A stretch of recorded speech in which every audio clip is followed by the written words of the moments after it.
back to another episode of the Play It On Repeat podcast, the podcast where I go back to some of my favorite albums and review them through the context of my current music tastes. On this one, we're going to be talking about Back in Black from acdc. Back in Black is the seventh studio album from the band and the first to feature Brian Johnson after the death of Bon Scott. It was released in 1980. The album was composed by Johnson and the brothers Angus and Malcolm Young and recorded over 7 weeks in the Bahamas from April to May of 1980 with producer Robert John Mutt Lange, who also produced Highway to Hell for the band. Back in Black was an unprecedented commercial success for the band. It sold an estimated 50 million copies worldwide. That makes it the second best-selling album in the music history. AC/DC supported the album with a year-long world tour that cemented them among the most popular musical acts of the early 1980s. When I think of AC/DC, this is the album I think of personally, and it's the one I heard the most growing up. Though I do love the Bon Scott era, I do believe I enjoy the Bon Scott era as a whole more than the Brian Johnson era. I feel like it's more consistent. This is my favorite album from the band, so I'm going to give it an 8.5 out of 10 before this listen. Let's get into the songs. Song 1, Hell's Bells. Hell's Bells is the second single from Back in Black, released on the 31st of October in 1980. The song also appears on Who Made Who, AC/DC's 1986 soundtrack for the Stephen King film Maximum Overdrive. I think of the song as being the song Trevor Hoffman used to walk out to on the mound when he was the best closer in the league in the MLB. That's kind of the place that I learned the song from when I was a kid.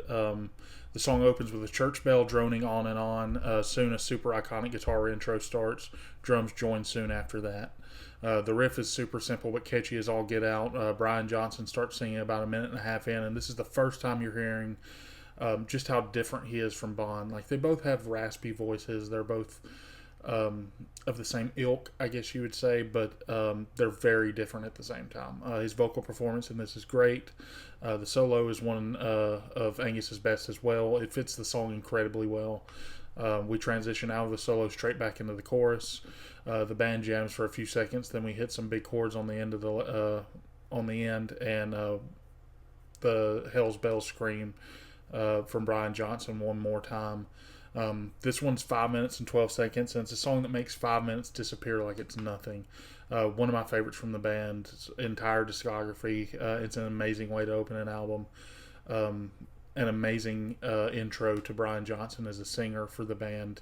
It's a 9 out of 10 for me. Song 2, Shoot to Thrill. When explaining his lyrical inspiration for the song, lead singer and then songwriter Brian Johnson recalled reading a British article about a neighborhood pusher who made daily rounds almost like a milkman through the London suburbs, selling narcotics to bored, lonely, and depressed housewives. These substances affected homemakers would then pursue the local clubs and bars, seeking out torrid extramarital relationships, like cheating on their husbands at the bars. The song opens with a few chords from Malcolm, then he goes and lets it ring into feedback, repeating this again a couple of times, and Angus joins him soon after. This is another simple but effective song instrumentally. Johnson shines in this one as well. He always does. He's a very strong voice. He's gonna cut through the mix no matter what. Every one of the choruses in this album are just super catchy. It's almost impossible not to get these songs stuck in your head.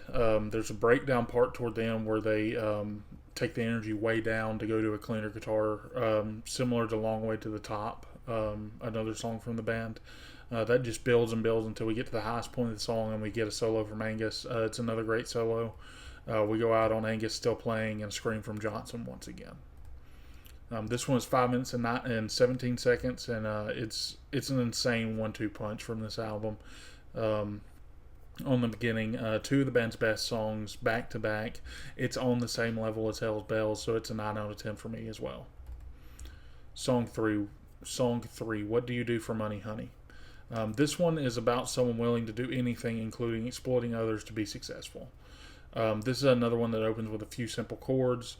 We settle into the main riff quickly, and the bass is super high in the mix in this one compared to the other two songs. This one's another super catchy one, another super solid solo from Angus in this one as well. It's a little low in the mix for the first half of the solo. They kind of rectify that a little bit in the second half of the solo. but it's still a good solo. We end on Angus playing some more leads and then a big chord again. This one was 3 minutes and 35 seconds, and it's one I don't think I've heard in probably 15 years, but I'm going to be adding it to my playlist. I liked it a lot more than I remembered the last time I listened to it. It's an 8.5 out of 10 for me. Song 4, Giving the Dog a Bone. This one's simply written about sexual interaction Johnson had with a woman. It opens with a similar guitar part to the rest of the songs and a simple drum beat, and Johnson starts singing soon after. This is another super simple guitar structure in this song. It has another decent solo, probably my least favorite to this point, but it's still serviceable by all means. The instrument's slow to a crawl, then Angus plays some leads, and we go out on the big chords once again from the whole band. This one's 3 minutes and 31 seconds. It's another I hadn't heard in a long time, probably not as long as the last song, but I feel it went the opposite way. I feel like I used to enjoy it more than I did on this listen, and unfortunately, I just didn't click with it as much as the rest of the album on this one. I'm going to give it a 7.5 out of 10. Song 5, Let Me Put My Love Into You. This one is one of those that I'm unable to find any information online for, so we're just going to have to go with the music. This one opens with a slightly cleaner, slower guitar and a very prominent bass line. The guitar dirties back up temporarily until Johnson starts singing in the verses. This one has some cool little lead licks from Angus kind of all throughout in random points. This one definitely deviates a little bit from the typical blueprint of the band. Maybe the most unique song I've heard from them. The song also has a pretty cool solo. Not my favorite from the album, but still good. We end on a shout from Johnson and big chords from the guitars. This one was 4 minutes and 15 seconds, and like I said, it stuck out a little bit, but in a good way. One of the problems I tend to have with AC/DC is a lot of their songs tend to sound the same, and it's kind of hard for me personally to listen to a lot of AC/DC in a row because I kind of get lost in it a little bit. But this one was very cool in the way that it kind of differentiated itself from the rest of the album. It's an 8 out of 10 for me. Song 6, Back in Black.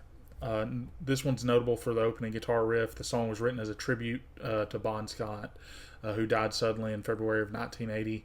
In 1981, it reached number 37 on the Billboard Hot 100. Brian Johnson recalled to Mojo magazine in 2009 that when the band asked him to write a lyric for the song, they said, "It can't be morbid, it has to be for Bon, and it has to be a celebration." The song opens with some hits from the cymbals, then that iconic guitar riff that we were talking about. Johnson comes in very hot soon after. This is another one that's super catchy. It has one of Angus' best solos as well. We go out on the chorus and the band jamming for about 45 seconds. Back in Black is 4 minutes and 15 seconds, and I never really paid attention to the lyrics or realized that this was like a tribute song to Bon Scott. But knowing that now on this listen, it's a great tribute to him. It tells the story of who he was. This one was on the same level as the first two for me, so it's also a 9 out of 10. Song 7, You Shook Me All Night Long. Record World said it has a truckload of gravel and enough raunch to satisfy a stadium-sized crowd, as well as havoc-wreaking guitar blasts. You Shook Me All Night Long placed at number 10 on VH1's list of the top 100 greatest songs of the 80s. This one opens with a slightly different guitar intro than we get into the more usual couple of chords and a simple drum beat from the guitars, and Johnson begins singing. This one feels very anthemic in the delivery of the chorus, sort of chanty in a way. It's another super simple song musically. This one has another great solo from Angus as well. We repeat the chorus after the solo, and we go out on that. This one's 3 minutes and 30 seconds. I do love it, but I don't agree with it being the band's best. I think it was VH1 that said that. I put it at an 8.5 out of 10. Song 8, Have a Drink on Me. Have a drink on me is an old Australian saying to people who have passed. And so this is another tribute to Bon that was more so brought to the band by Brian versus the band bringing the other one to him. Kind of, he's showing his love for the guy that started the band. So the song opens with another cool guitar riff. The sound thickens up and fills out as the rest of the band joins the singular guitar. This one has the coolest, I guess, most complex guitar part being the riff in the chorus from the album so far, which I do enjoy that part a lot. The solo is also pretty good in this one. Once again, we go out chanting "Have a Drink on Me" a handful of times. Have a Drink on Me, it's 3 minutes and 58 seconds, and it's a good song, just kind of in the second tier of songs from this album for me, which, with that being said, it's a great album, so being in the second tier of songs is still going to get you a good score. It's an 8 out of 10 for me. Song 9, Shake a Leg. This one talks about rebellion and defiance against societal norms and expectations. This one opens very similarly to TNT by the band. It's from one of the earlier albums. This one has my favorite vocal performance from Johnson on the album. It has a pretty cool little catchy guitar riff in the verses. Angus pulls out another really cool, great solo from this one as well. We end on another little lead section from Angus and a yell from Johnson as well. Shake a Leg was 4 minutes and 5 seconds, and it's another good song that I put on the same level as Have a Drink on Me. So it's also going to get an 8 out of 10 on this listen. Song 10, Rock and Roll Ain't Noise Pollution. Initially, only 9 tracks were written for Back in Black, but Atlantic Records, as well as the band's management, recommended that they write one more song. So that's how we got Rock and Roll Ain't Noise Pollution. Angus and Malcolm wrote the song in about 15 minutes. Lead singer Brian Johnson recalled, "I'll never forget the start of it. I went into the recording booth, the intro starts, and I hear, 'Brian, it's Mutt. Could you say something over that?' It's all history from there." We open with a clean guitar part, and we hear someone light a cigarette. And then Johnson comes in, and a snare drum hitting over and over starts as well. We then jump into the main riff for the song. This one's a slower track for the band. It picks up a bit in the chorus, but not much. Angus's solo is even more kind of reserved in this one. It fits the song very, very well. That's one thing that I always love about guitar players that are able to kind of hold themselves back and play for a song versus playing just to show off. It's very similar with drummers. It's very easy to overplay some of these songs, and you have to be a very good guitar player to hold back and make just a good solo for the song that you're writing, and Angus Young is very good at doing that, and he did that very well here. We end on a big chord from the whole band once again. This one was 4 minutes and 26 seconds, and it's a really solid closing track for the album. I remember a time when I just gotten a ticket here in town for a noise ordinance for playing my radio too loud. I think I was listening to Master of Puppets while I was driving through town in the middle of the day. I think it was during the summer too, so it's not like, why does it matter? But whatever. I got pulled over, got a ticket, and the next time I drove through town, I had this song blaring as I was driving through because I was like 17 years old, and I was a different person, 17 years old. So I just wanted to be contrarian and have this song blaring. I did not get pulled over that time. I think they got my message, or they just didn't hear me. Probably the latter. But this one's an 8.5 out of 10 for me. That all added up and averaged out brought us to an 8.4 out of 10, just barely below where I would have put it before this listen. The only surprise I had really was how my enjoyment of Giving the Dog a Bone kind of dwindled over the time from the last time that I listened to the song. It was weird. Like, I used to really like that song, but I just wasn't feeling it on this listen. Maybe it was just the mood I was in when I was listening to the album. But this is a very, very solid album, a great album.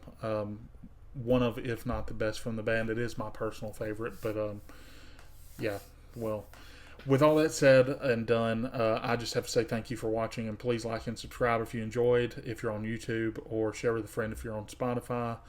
And also go check out my TikTok. You'll find it if you just search Play It on Repeat Pod on TikTok. We have music discussions there pretty much every day. Thanks again. Bye.